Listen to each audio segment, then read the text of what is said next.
Dear Jeff, by the time you read this letter, I will have left you. I know it's a little silly to leave you a Dear John letter in the US. Dear John is a breakup, but I know there's going to be a terrible scene that I honestly just don't want to face. Call me a coward if you want, but I can't accept the pain I know I'm going to cause you. You see, I got bored. I'm bored of living the same way we've lived for the last 28 years, plus the 4 years we've been dating in college.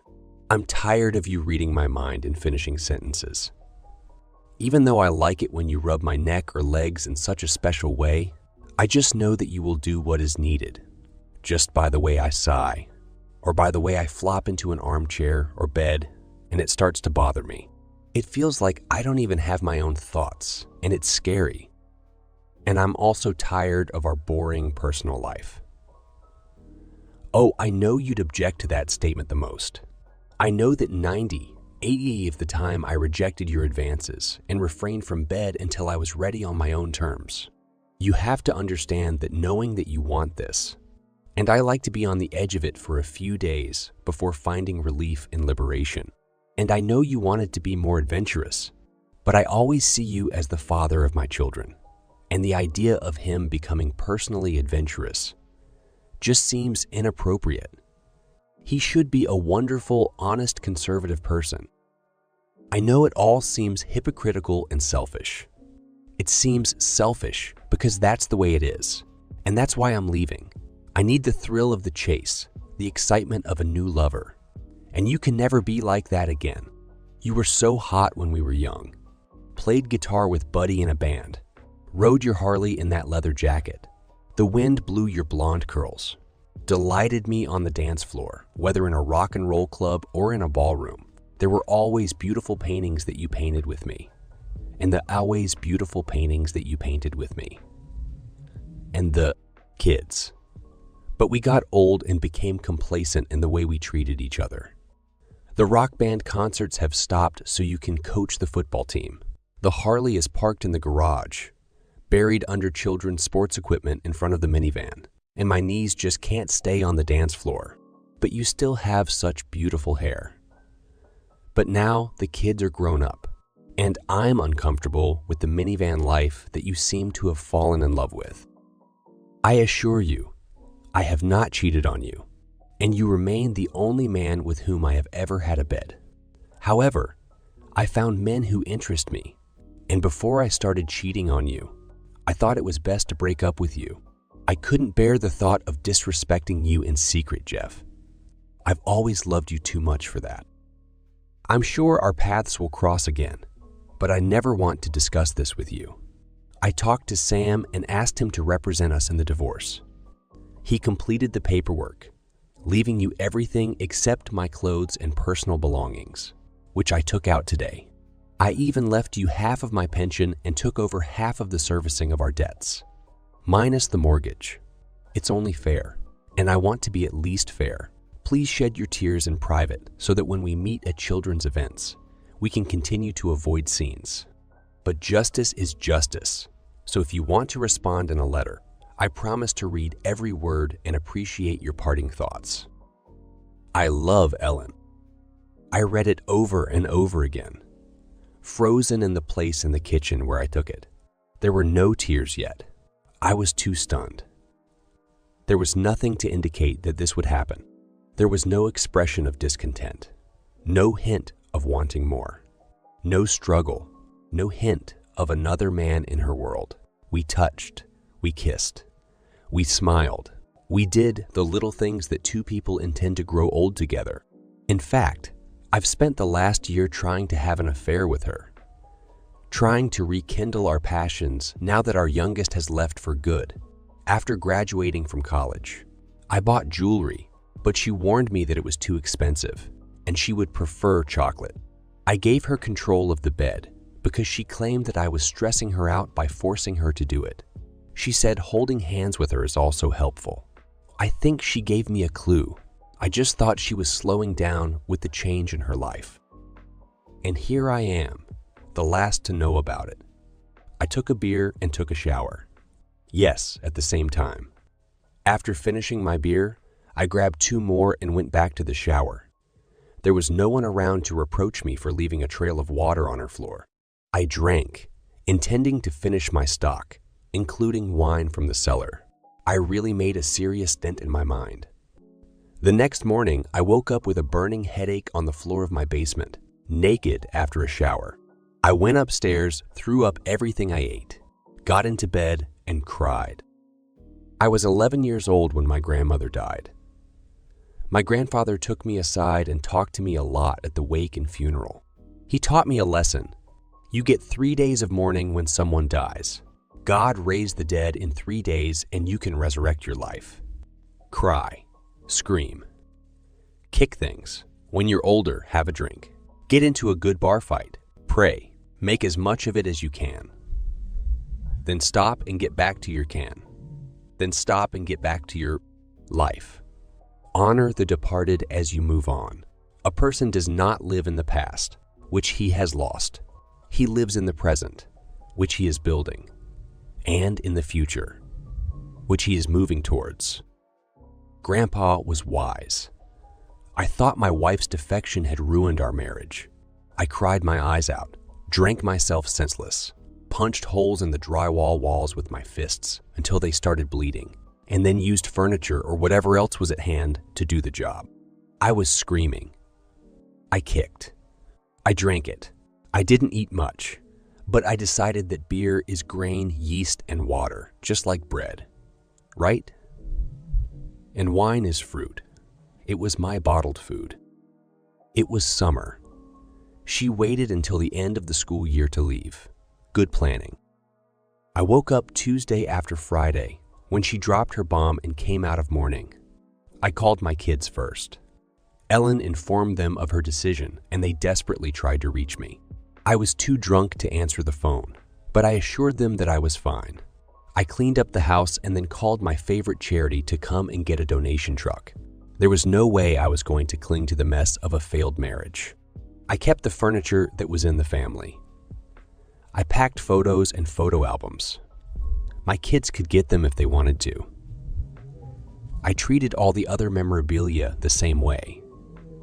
But I threw away the ridiculous trinkets that she had acquired. But I never liked them. What do I care about Spanish ceramics or the copper cats we bought in Portugal? The next couple of days, I visited the Home Depot, buying floors and carpets, paint and, oh yes, new drywall. Now, I set out to make this house my home. The pink and coral walls and frilly curtains were history. I stopped at Sam's and signed the paperwork.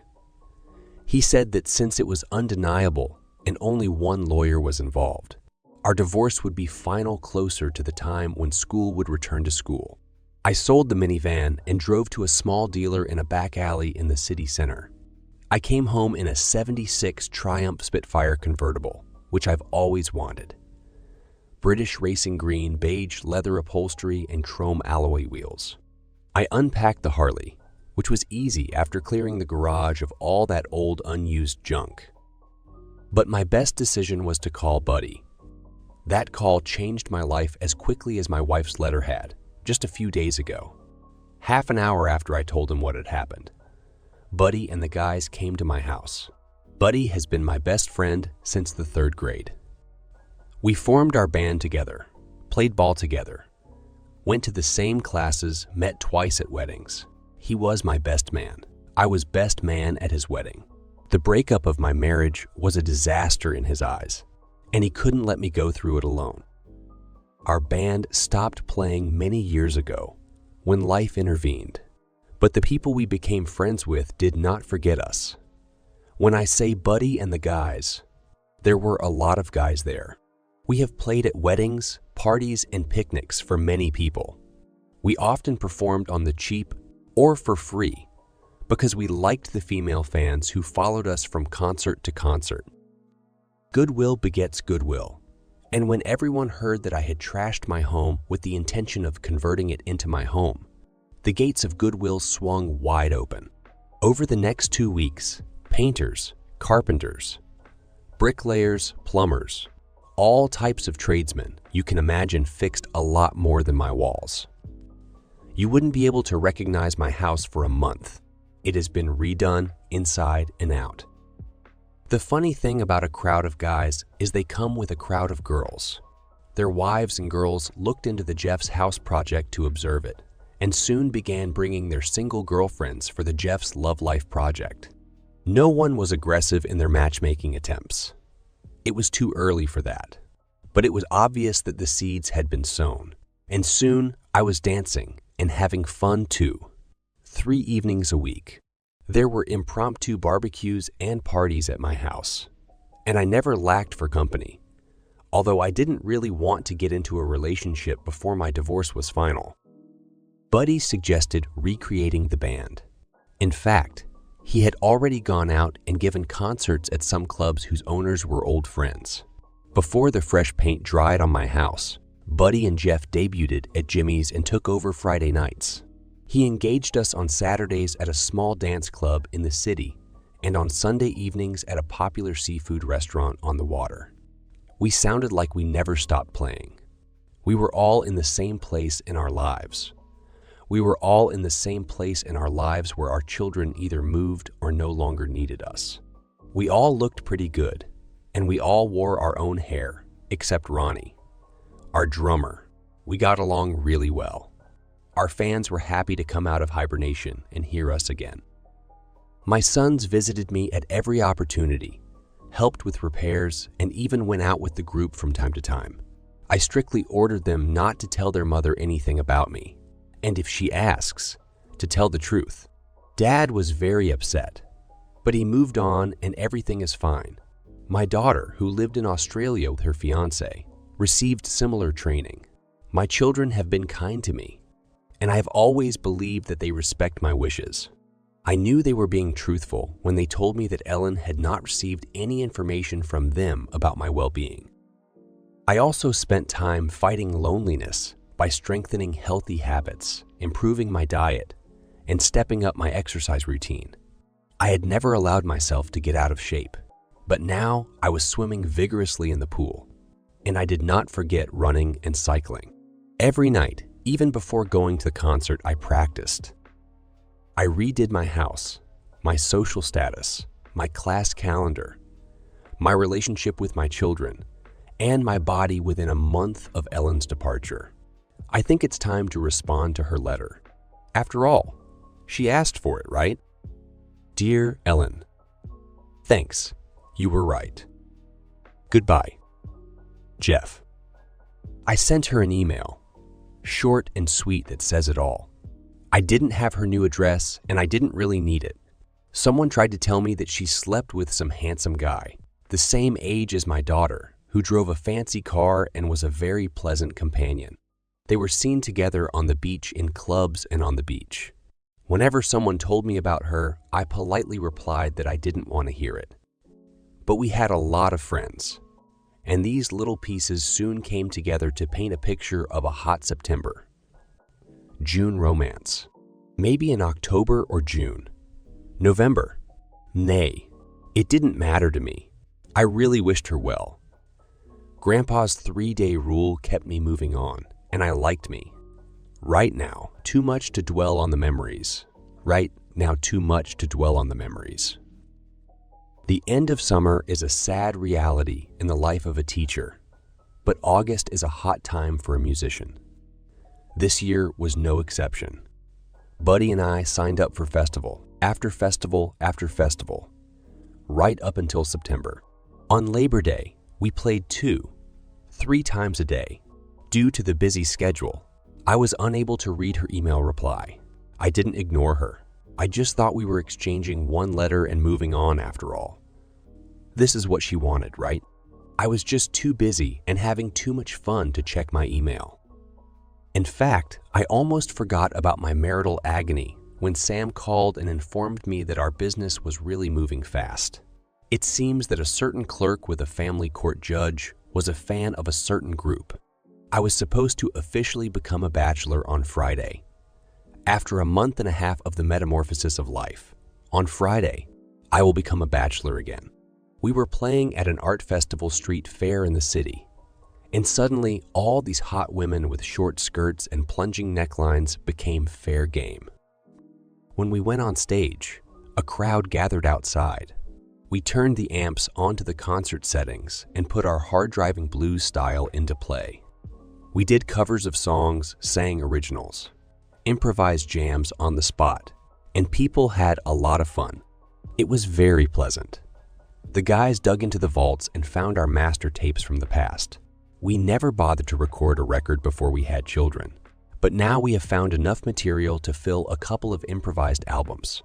CDs are much easier to release than vinyl, and we put old and new tracks together, and there was a brisk trade on the sales table. I was getting looks from women of all ages who were really ready to break my drought. I didn't see Ellen in the crowd. I missed her attempt to go backstage as I hung the guitar on the back bar, which I put on my bike many years ago, specifically for transporting the guitar. I didn't see her running towards me when Michelle, a 30-year-old hot blonde, swung her leg to sit behind me. I didn't see how her face fell when she realized that another woman was sitting in her place for the first time in the life of my 25-year-old Harley. Driving away from her, I didn't notice her tears. It's a pity that I didn't see it. Michelle was amazing. I'm not going to tell you, I didn't think I could avoid Ellen forever. And I didn't do it. The next time, I noticed Ellen was at our usual Friday night concert at Jimmy's. She walked through the door with her boy and another young couple. They found a table and ordered a beer. As soon as I saw her, I gave the guys a sign that we were going beyond our prepared set list. The band always loved to play American Girl. In those days when we noticed an ex-girlfriend in the hall, and the offended guy always got the microphone as soon as the girl was noticed. It was our way of closing ranks in support of our friend. We stubbornly clung to the idea that a girl who broke up with one of us was not suitable for any of us, and none of us ever crossed the line to date ex-girlfriends. I started playing in a slower style, which was popularized by Lenny Kravitz. I have never enjoyed this melody more than when I sang with all my soul that I was capable of. The guitar solos were memorable and really turned the crowd on. I didn't see Ellen's face fall when she realized we were playing this old tune for her, but Buddy's wife noticed it. Later, she told me that tears welled up in her eyes when I sang the lines, "Stay away from me," and "Come on, leave me alone." And she cried at "Don't knock on my door. I don't want to see your face anymore." She left before the end of the song, barely controlling herself. The boy, his friends and girlfriends did not go with her, but stayed for several hours, drinking and dancing. There must have been some kind of trouble in paradise. A week later, my eldest son visited me. Apparently, Ellen and her young lover had a fight that night. He was obviously tired of her charm, and she was tired of keeping up with the activity level of a 20-year-old guy. He was upset that she had restricted his lifestyle by avoiding the places where we played. There was a rumor that the band was active again, and wherever we played, it was a trendy and crowded place. It also turned out that he was more than unhappy that she had given up ownership rights in the divorce. Obviously, he was planning to move into my house. I suspected he was a gold digger. I think he didn't know about our prenuptial agreement, that if one of us leaves the family for greener pastures, he leaves ruined. The other retains the house, money, furniture, accumulated finances, and other valuables earned during their life together, no matter how short or long that life was. It was her father's idea, as he did not trust any man's intentions towards his little girl. I had no intention of harming her, so I would have signed anything. Obviously, Ellen remembered this, and that's probably why she offered me everything, and it was so easy for her to accept a divorce agreement where she was losing everything anyway. The boy sent her packing, and she spent the last night crying with the kids on the phone. I really felt sorry for her, but don't forget that I spent 3 days in mourning for my marriage and was now free from worries about her. The children were unhappy with my attitude. Of course, they thought I was still single, and they thought I should bring their mom back to the family home, at least to help her get back on her feet. I did not agree. Accepting her meant that I would have to be responsible for the mood swings that she would undoubtedly experience in peak amounts. The normal menopausal experience she shared with me before the divorce was bad enough. Dealing with him, her feeling rejected by the boy, the humiliation of crawling to me on her knees, plus the potential guilt for abandoning me in the first place, were not the things I wanted to add to your daily menu. I started eating better, living a simpler, uncluttered life in a clean, uncluttered house, enjoying my golden years of a career as a highly respected teacher, partying with my band and playing duet concerts with Buddy. And my personal life was more active than ever. Many women just dreamed of being together with a popular single musician. I couldn't imagine bringing another woman home just to introduce her to my ex-wife, sitting in the living room watching TV and eating ice cream with sweets. No, I never liked being single when I was young, and I had no plans to do anything to change that style now. The days stretched into weeks. The kids softened their take-her-in to help her out, and I committed by letting them raid the storage room I rented for furniture and things that were too good for the dump when Ellen finally rented a small apartment. I even lent them a truck that the band bought to carry equipment from concert to concert. With the new school year in full swing and the group's active schedule, I rarely saw Ellen. She taught in the same area, but at a different school, so our paths sometimes crossed. But I really didn't pay attention to her when it happened. I was a popular topic of discussion in the rumor mill. Perhaps this was due to the frequent appearance of a Harley or my favorite sports car. Perhaps it was my increased activity level that carried over into school life. Perhaps it was my new status as a single man. The rumors didn't matter to me. The band was very popular. My barbecue parties were known as a good time, and I never lacked for female company. Happy as a clam, I was having fun and just didn't miss family life. I flew to France for Thanksgiving. It was an old dream to be in France on the day when Beaujolais was on sale. After packing my bags, I was surprised when my son called the night before I left and invited me to dinner on Turkey Day at Ellen's. He was really upset to find out that I had other plans and immediately nailed me on having a family Christmas that he and his girlfriend would cook, and I just had to provide a place.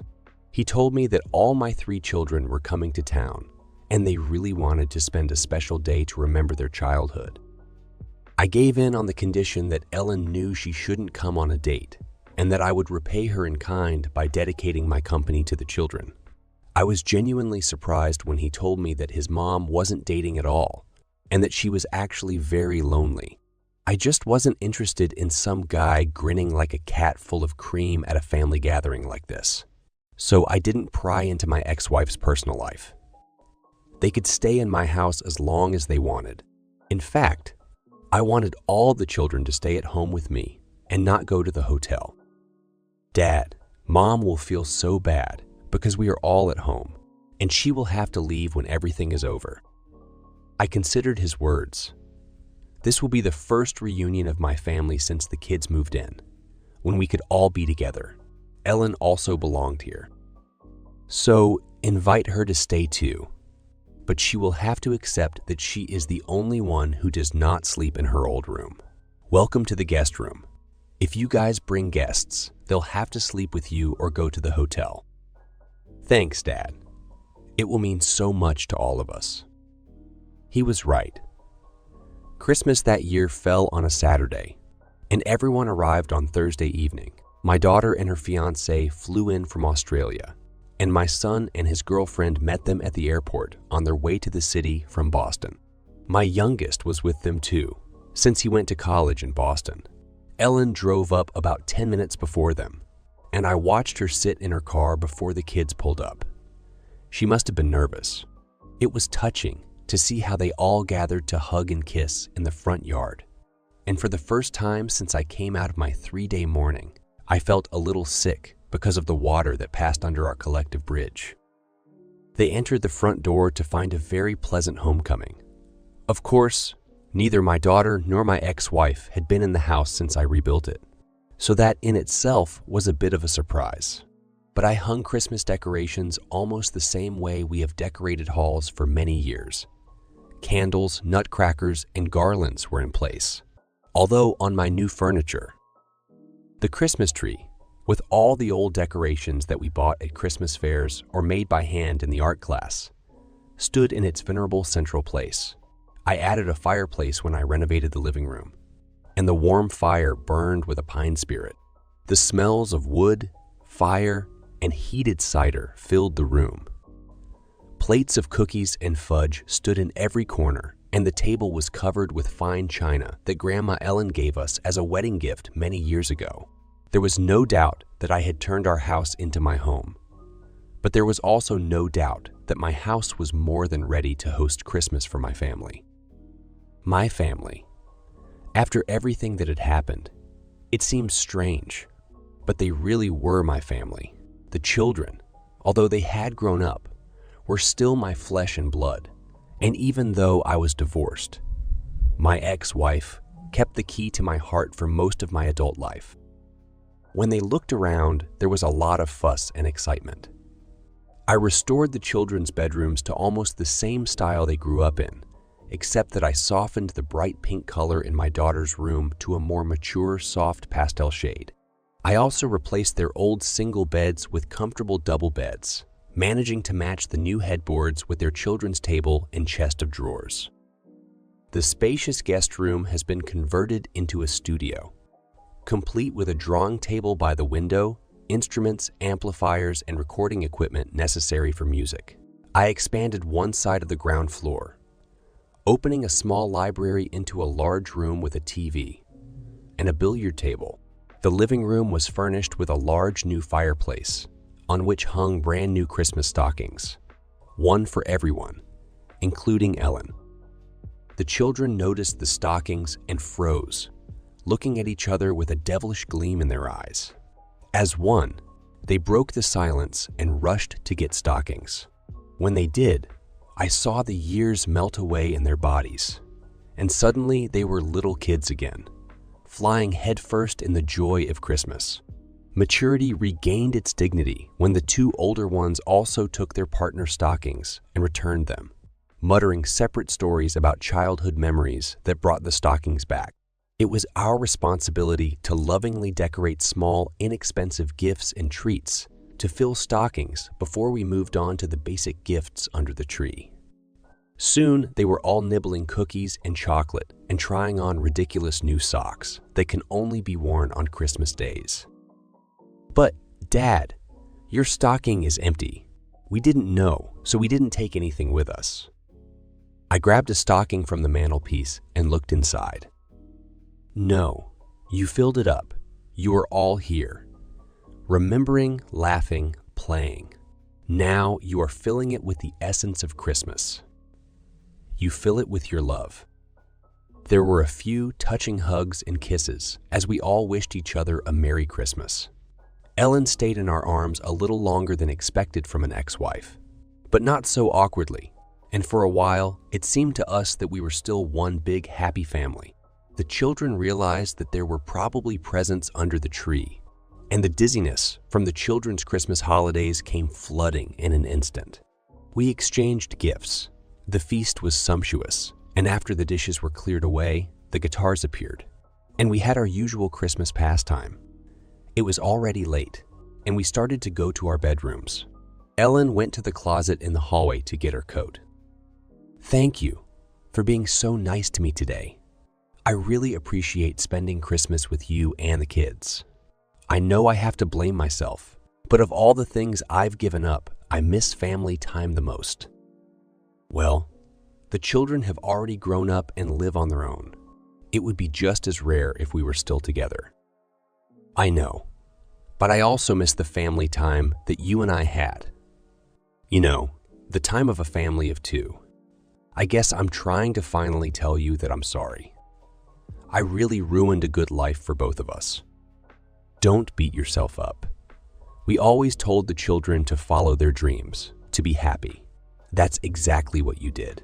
We still have a good life. It's just different now. She looked at me incredulously.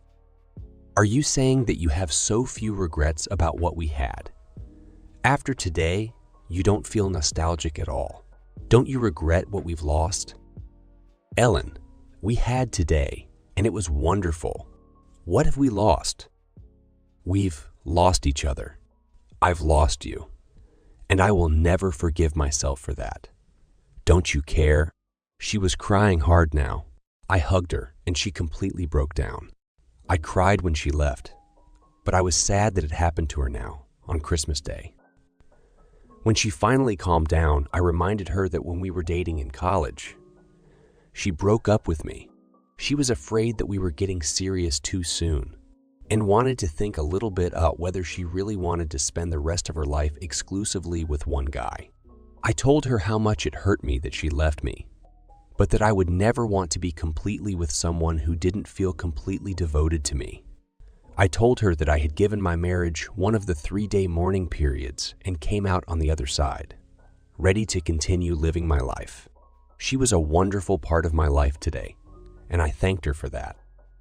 I was calm, and that saved her from crying. I invited her to stay the night, pulled out a bed in the studio and gave her my t-shirt and bathrobe so she could walk around the house. I heard her sobbing when I came back upstairs after I locked the house, and I didn't think she would sleep much. However, I slept like a log. The next day was a continuation of Christmas, and Ellen was thrilled when we all begged her to stay the whole weekend. We didn't talk about our past anymore while the kids were there, but I recognized the looks Ellen gave me when we were married. I saw the smiles of "I love you so much," and "You're wonderful." I even responded to a couple of "hug me" and "can I kiss you" looks. We read each other's minds, as we did when we were married. At the table, she poured herself coffee, and I added the right amount of milk. I was buttering my pancakes, and, looking back, I saw that she had applied just the right amount of maple syrup. We finished each other's sentences. However, we slept in different rooms. The kids all left together.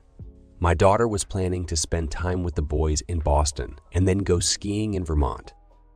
As a result, Ellen and I were left alone in the house we bought together. I lit a fire. She opened a bottle of wine. We sat and talked. We reminisced, joked, and then became serious. I was so stupid, so wrong, and so cruel. I know I'll never be able to make it up to you, and I don't expect you to forgive me, but I want to say that I'm really sorry. I want to at least be friends again. You were not only my husband, you were not only my husband, you were my best friend, my advisor, my most trusted colleague, my accomplice, and I miss it all so much. I looked at her, smiled, and the dam burst. Ellen can talk, and she has woven a masterpiece of talking to one person.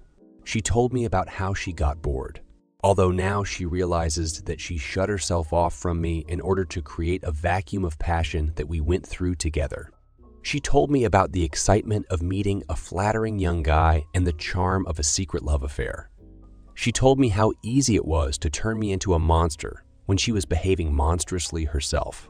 Her story was about acts of betrayal, accompanied by rage, that I didn't fight for her, that I was indifferent and just let her go.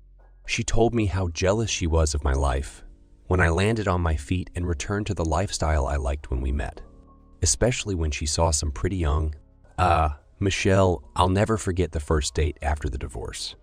Girl riding in her seat in the back, the seat of my Harley. Jealousy turned to rage when she saw me with girl after girl, offering something else that Ellen thought was superior to what she was giving me. Her emotions plummeted when the divorce was final, and she discovered that her boyfriend only dated married women until they became single, and then dumped them. He seemed to enjoy spending their husband's money ever since his father, an old-school conservative who strongly disapproved of his son's destructive methods, disowned him, and withdrew his trust funds. She didn't find another perspective after the breakup.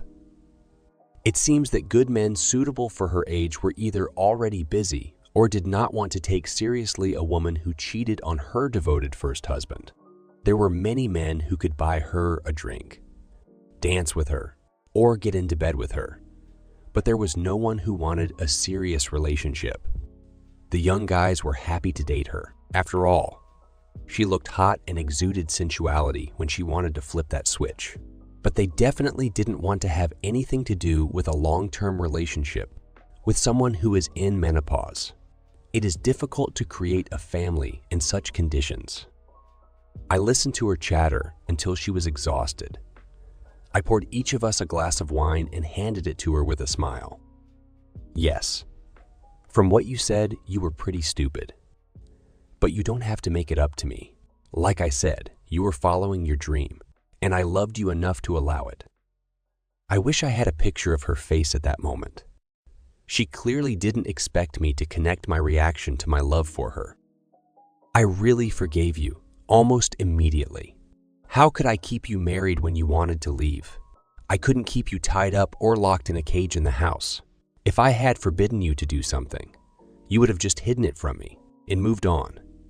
At first, your note might have seemed cruel, but looking back, I see that she really did everything clean and tidy.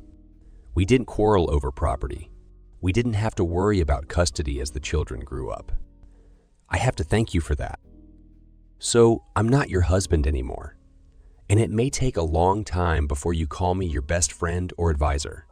Trust is definitely a problem for me, but if you want to trust my advice, that label is up to you. Partners in crime may be a little close for where we are right now, but how about we just call us friends? Her eyes filled with tears as she melted into my arms. She stayed one more night. No, don't think we slept apart. We just had a lot of catching up to do. It seemed like we were fine sharing the role of parents together again. The next day, she went home to pack her things for a New Year's hike to join the children in Boston. I've had concerts all week. It's a very lucrative time for musicians. Of course, the side benefit was that my mind was on the music, and I didn't even think about Ellen. The school semester started right after the new year, and my new schedule didn't leave much room for me to meet Ellen. The next time our paths crossed was at a conference in April. We sat down next to each other and found ourselves together at a table for two to have lunch. We had a nice chat and discussed my daughter's upcoming marriage in Australia. It seemed like we were back to being friends together. Towards the end of lunch, she thanked me for being so nice to her, both today and at Christmas. She said she was so happy that we could move on as friends and asked me if I would do her a favor. She blushed and then grunted and stumbled a little, and finally mumbled a request to take her for a ride on the Harley one weekend. Of course, I answered without losing my rhythm. Sunday should be warm and beautiful, but we don't play on this day.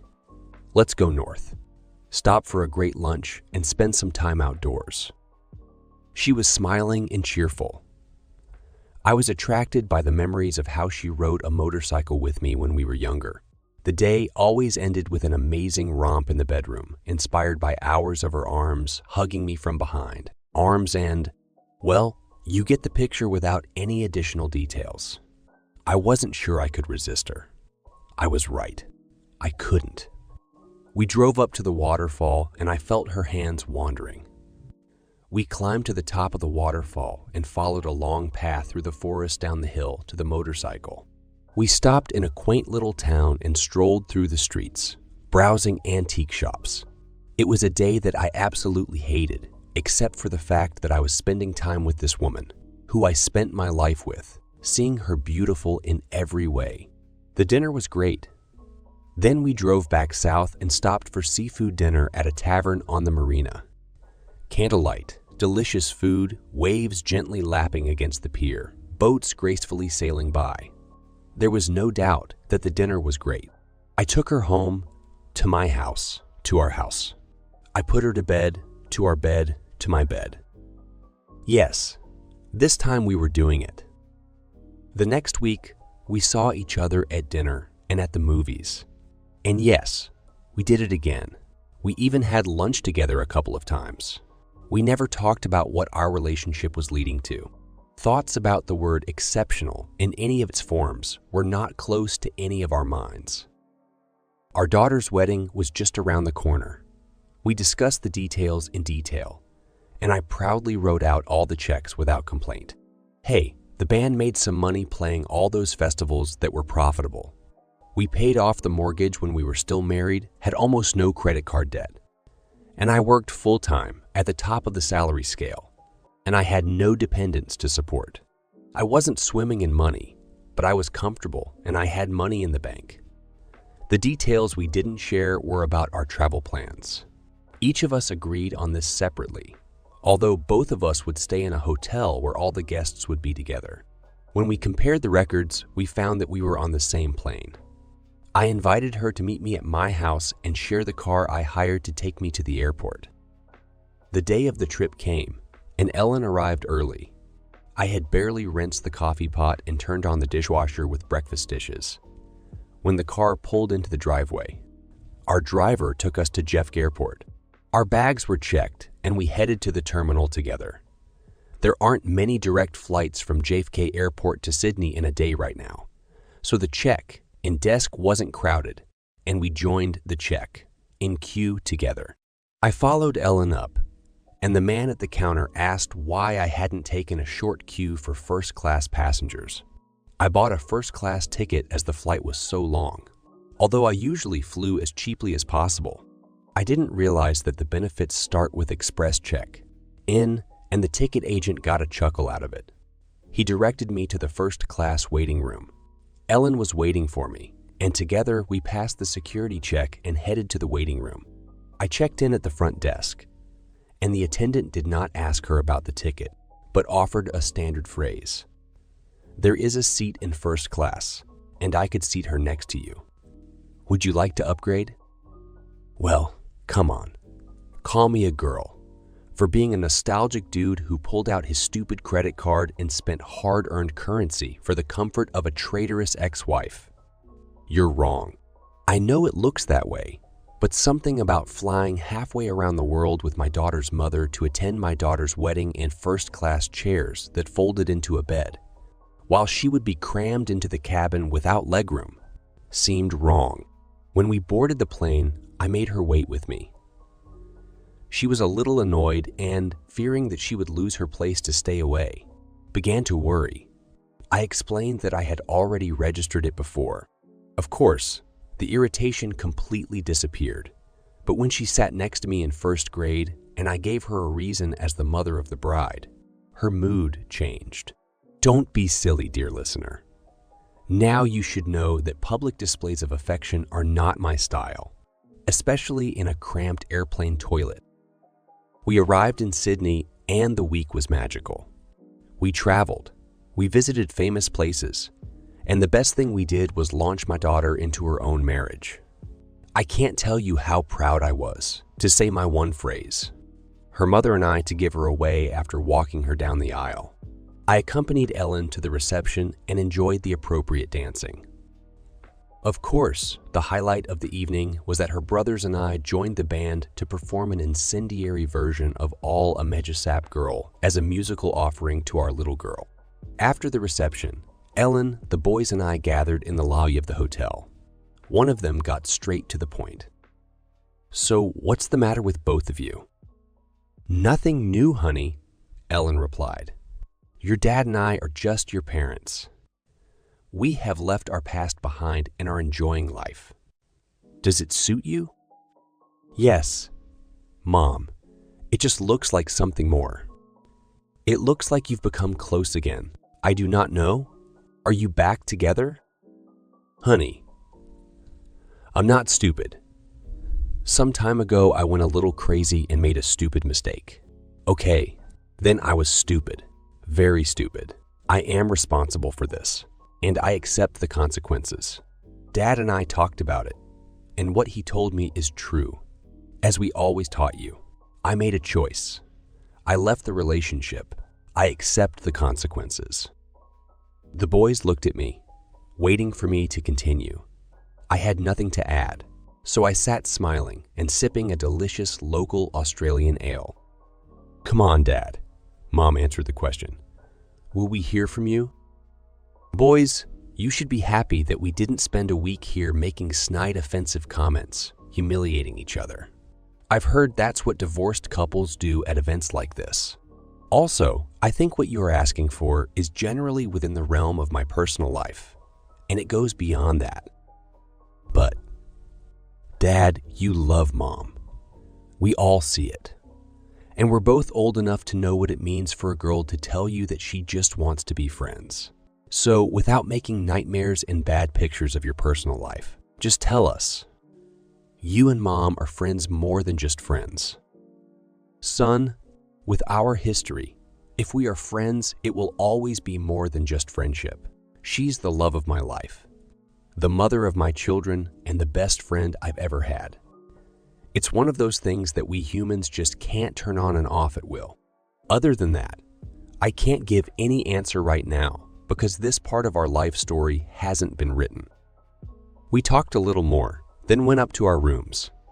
I had just changed into my pajamas when there was a knock on the door. It was Ellen. I let her in. We went to bed. She thanked me for the upgrade. Even before my breathing got back to normal, she started thanking me for a wonderful week, and then thanked me for making my daughter's wedding an event that we approached as a couple. I was completely exhausted accepting the thanks when she thanked me for what I said to the boys in the living room. She stayed for breakfast, which I ordered in the room. The trip home was wonderful. We arrived at my house, and before leaving, she kissed me hard. I want you to know that I'm here for you, whatever you want, whenever you want. At some point, I forgot why I loved you. Somewhere in the routine of my adult life, I forgot how much I loved you. Leaving you was the biggest mistake I could ever make. I threw away the most precious thing I've ever had. Hurting you will always be the biggest regret of my life, and I wish I could just turn back the clock. Anyway, whenever you want, just let me know. Do you want a friend to play tennis? Call me. Need a fan. Support the singer. I'm your girlfriend. Need a fan. Support the singer. Me? Make love to me. I'm here. I need to cook a meal. I'll cook it. I will clean, fold your laundry, wash the dishes and windows. I will never ask for or expect exclusivity. I know I refused it. But if you ever ask, the answer is yes. Friend, girlfriend, lover, wife, just ask. Like that. Such. You've been so wonderful, and if you ever decide to live with someone else, count on me to let her know what she has, and that she'd better make you happy, or I'll wait. That's very kind of you, Ellen. I was so happy that we were able to get close again. I'm just not sure I'm comfortable labeling us. I do not know where we are going. I am just happy that we are going there together, at least part of the time. I've lived with women all my life, and usually followed their orders. First, my mom and sister, and then right after college, I married you. I like living in a house where I determine the colors and the level of clutter. I like to cook my own food the way I like and have a fridge full of my favorite dishes. I like playing in a band, and I admit it was nice to have an open personal life. I don't plan to change that anytime soon. Do you remember the note I wrote in response to your letter? Yes. You wrote that I was right, thanked me, and said goodbye. You didn't even sign it with love. I meant every word in this note. You were right. We were tired and needed a change. The words of gratitude and farewell were sincere. Anything about love would be inappropriate and superficial. Any other thing I could say would either be just mean or make me look like a begging, whining weakling. I'm not very good at all of this, so I wrote what needed to be written and stopped. What should I write now, Tom? Nothing. I've shown you everything you need to know. Yes, it is. You showed me that you care. You showed me that you still find me attractive and even hot. You've shown me that you want me. You've shown me that you want me. You will be by my side when it comes to children. You've shown that you love me more than a casual lover, even enough to share dinner and breakfast with me. You like my company enough to date me. You respect me and our history enough to transfer me to first grade, pay for our daughter's wedding in full without asking me for a dime, and announce to our sons that I am the love of your life. The only thing that seems to be missing is a more fulfilling role, being your wife. I want you to know that I understand this and will never pressure you on this topic. I know it was my fault that I lost it, but understand that if you ever decide to ask, the answer in advance will be yes, and I will pray every day of my life for the opportunity to say it. She kissed me goodnight. Of course, I thought about what she said, but come on for real. Why stop at one woman? I had the whole world in my hands. My own house, my children grown up, financial comfort, an ex-wife dedicated to getting me back, who, by her own admission, would do anything at any time, a toned body and all my hair, a combination of a hot band and a Harley, and an endless supply of women who wanted to jump on the back of my motorcycle and go to a party, and after the party put my dick between their legs. Oh, of course, I loved Ellen enough, and she was someone to share the golden years with. Maybe I'll change my mind when we turn 60, but not now. I didn't write Dear Jeff, so I didn't feel responsible for the consequences. I forgave her. I made peace with her. I put my life in order. So I picked up the phone and called the blonde who climbed on the Harley after the street festival and became my first bed after the divorce. She giggled into the phone when I asked her if she was serious about never taking my calls again. She assured me that she was fine and walking again and invited me to come right away. Even when I started the Harley to go to her, I knew that someday I would ask Ellen to marry me again. But that was not the day.